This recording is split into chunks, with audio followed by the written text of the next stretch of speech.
तो दोस्तों आप लोगों का स्वागत है हमारे यूट्यूब चैनल नॉलेज एरिया में। आज का हमारी टॉपिक है प्रीपोजिशन संबंध सूचक।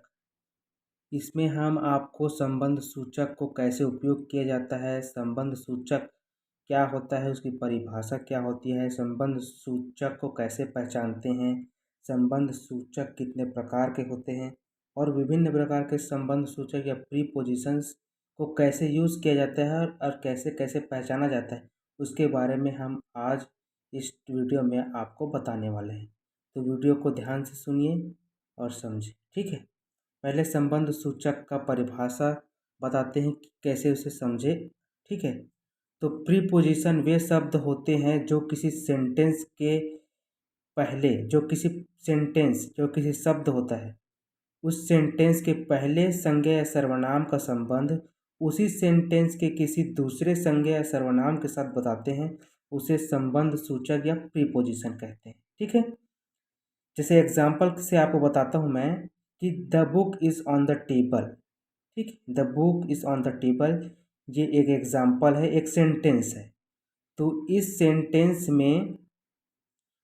सेंटेंस में बुक जो है वो पहला संज्ञा हो जाता है और टेबल जो है वो दूसरा संज्ञा है, और इन दोनों में जो संबंध है उसे ऑन बता रहा है कि इसमें the book is on the table मतलब कि एक जो पुस्तक है, एक बुक है जो पुस्तक है वो टेबल के ऊपर है।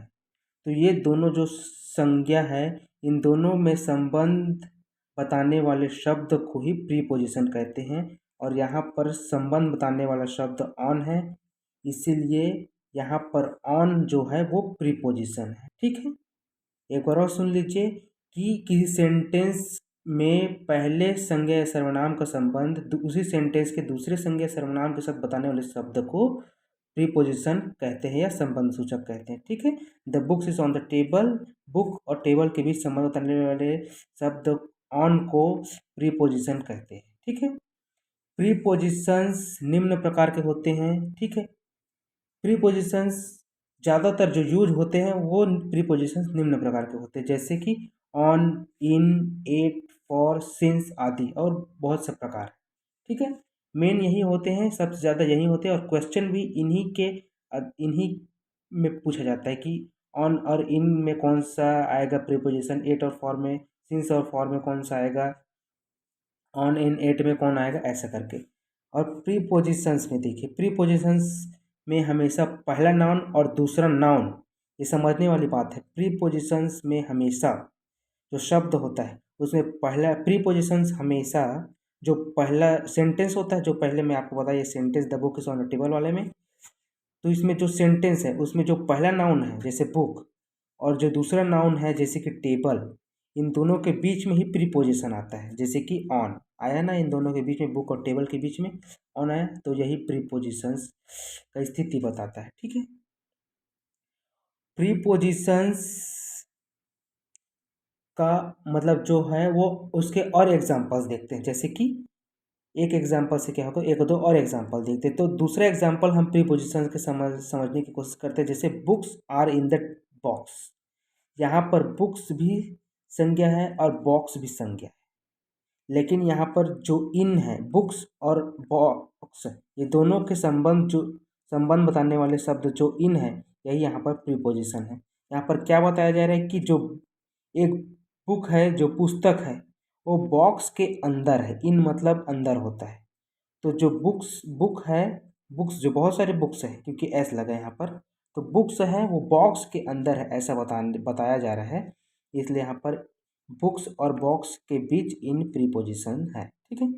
इसी प्रकार मोहन सिट्स नियर गणेश, यहाँ पर मोहन और गणेश के बीच